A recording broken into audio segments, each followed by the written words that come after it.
નમસ્તે વિદ્યાર્થી મિત્રો, આજના આ વિડીયોમાં આપણે ધોરણ 6ના વિદ્યાર્થીઓ માટે સ્વ અધ્યયન પોથી ભાગ 3 આપવામાં આવેલ છે. એની અંદર સંસ્કૃત વિષયમાં 9મું એકમ છે સમય, એનું સંપૂર્ણ સોલ્યુશન આપણે જોવાનું છે. તો ચાલો જોઈએ આ વિડીયો. પ્રથમ પ્રશ્ન છે, આપેલ ઘડિયાળના ચિત્રના આધારે ખાલી જગ્યામાં સંસ્કૃતમાં નામ દર્શાવો. અહીં આપણને ઘડિયાળ જુદી જુદી આપેલ છે ને એને આપણે સંસ્કૃતમાં નામ બતાવવાનું છે. તો અહીં 5 વાગ્યા છે એટલા માટે પંચવાદનમ. હવે અહીં તમે જોઈ શકો છો 10 વાગ્યા છે તો દસવાદનમ, દસવાદનમ. 8 વાગ્યા છે અષ્ટવાદનમ, 4 વાગ્યા છે ચતુર્વાદનમ, 2 વાગ્યા છે દ્વિવાદનમ, 11 વાગ્યા છે એકાદશવાદનમ. એ રીતે આપણે અહીં સમયને શબ્દોમાં દર્શાવીશું. પ્રશ્ન બીજો છે, ઉદાહરણ મુજબ નીચેની ખાલી જગ્યા પૂરો. ઉદાહરણ આપેલ છે દ્વાદશવાદનમ શબ્દોમાં છે અને એની સામે અંકોમાં 12 વાગ્યા એટલે કે દ્વાદશવાદનમ અંકમાં લખેલું છે. તો આપણે પંચવાદનમ એને આ રીતે અંકમાં લખીશું, અષ્ટવાદનમ આ રીતે, ત્રિવાદનમને આ રીતે અંકમાં લખીશું, એકાદશવાદનમ આ રીતે અંકમાં લખીશું અને ચતુર્વાદનમ એને આ રીતે આપણે અંકમાં લખીશું. ત્રીજો પ્રશ્ન છે, અ વિભાગને બ વિભાગ સાથે જોડો. અ વિભાગમાં તમને નવવાદનમ, સપ્તવાદનમ એવી રીતે શબ્દોમાં સમય આપેલ છે. બ વિભાગમાં અંકમાં સમય આપેલ છે. તો અંકમાં સમય આપેલ છે એને આપણે શબ્દોમાં લખવાનું છે. તો અહીં તમે જોઈ શકો છો 2 વાગ્યા છે એટલા માટે દ્વિવાદનમ, 6 વાગ્યા છે એને આપણે ષડવાદનમ એ રીતે લખીશું. ત્યારબાદ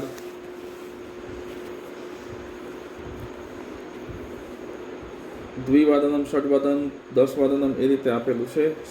શબ્દોમાં અંકમાં આપણે 9 વાદનમ છે એને આ રીતે લખીશું, દસવાદનમ આ રીતે લખીશું, સપ્તવાદનમ આ રીતે લખીશું. ત્યારબાદ ચોથો પ્રશ્ન છે, નીચેના ફકરાના આધારે જોડકા બનાવો. અહીં આપણને સુરેશનું દૈનિક દિનચર્યાનું સમયપત્રક આપેલું છે, શબ્દોમાં લખેલું છે અને આ જગ્યાએ તમને અંકમાં આપેલું છે. બ વિભાગમાં શબ્દોમાં આપેલ છે. યોગ્ય રીતે આપણે એને જોડવાનું છે. જેમ કે સુરેશ ષડવાદને ઉત્તિષ્ઠતિ. તો અહીં તમે જોઈ શકો છો 6 વાગ્યા છે અને ઉત્તિષ્ઠતિ છે એટલે આપણે ષડવાદને ઉત્તિષ્ઠતિ એ રીતે જોડકું જોડવાનું છે.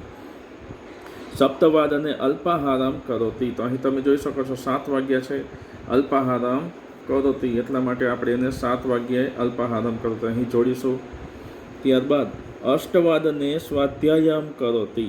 તો 8 વાગ્યા છે અને સ્વાધ્યાય અહીં કરે છે એટલા માટે અષ્ટવાદને સ્વાધ્યાયમ કરોતિ એને આપણે જોડીશું. ત્યારબાદ 10 વાગ્યા છે તો દશવાદને વિદ્યાલયમ ગચ્છતિ. તો આપણે અહીં 10 વાગ્યાને વિદ્યાલયમ ગચ્છતિ એની સાથે જોડીશું. એકાદશવાદને અભ્યાસમ કરોતિ. એકાદશવાદને અભ્યાસમ કરોતિ એની સાથે જોડીશું. પંચવાદને ગૃહમ આગચ્છતિ. તો અહીં આપણે એને પંચવાદને ગૃહમ આગચ્છતિ એ રીતે જોડીશું. ત્યારબાદ પ્રશ્ન 5મો છે, તમારી દિનચર્યા પ્રમાણે નીચે આપેલી ક્રિયાની સામે સમય લખો. તમારી દિનચર્યા પ્રમાણે સમય લખવાનો છે. જેમ કે અલ્પાહારમ કરોમી તો કોઈ વિદ્યાર્થી 7 વાગ્યે નાસ્તો કરતો હોય તો એ સપ્તવાદનમ આ રીતે લખશે. વિદ્યાલયમ ગચ્છામી કોઈ વિદ્યાર્થી સવારે 10 વાગે જતો હોય તો 10 વાગે, 12 વાગે જતો હોય તો 12 વાગે એ રીતે.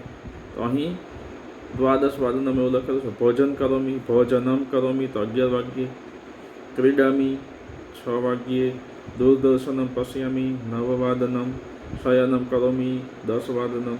તો અહીં તમારી દિનચર્યા પ્રમાણે સમય લખવાનો છે.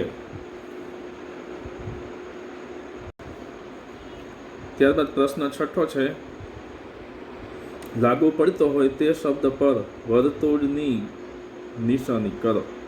દાખલા તરીકે મંદિરમાં આરતી થાય તો ત્રિવાદને સપ્તવાદને. તો આપણે સમજીએ છીએ કે સપ્તવાદને આરતી થતી હોય તો અહીં સપ્તવાદને એ રીતે આપણે કરેલું છે. હવે પ્રથમ છે, સવારમાં ચા નાસ્તો કરાય તો સપ્તવાદને કે એકાદશવાદને? તો કે સપ્તવાદને.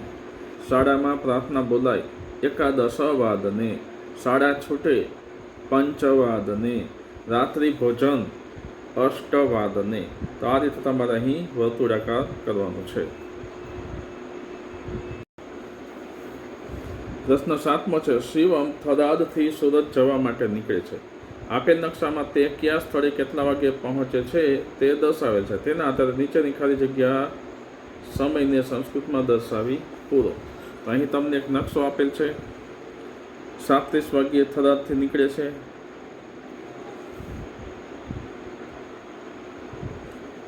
7:30 થરાદથી નીકળીને 9 વાગ્યે પાલનપુર પહોંચે છે. ત્યારબાદ અમદાવાદ 12 વાગ્યે પહોંચતો હોય, વડોદરા 2 વાગ્યે, ભરૂચ 3 વાગ્યે અને સુરત 4 વાગ્યે.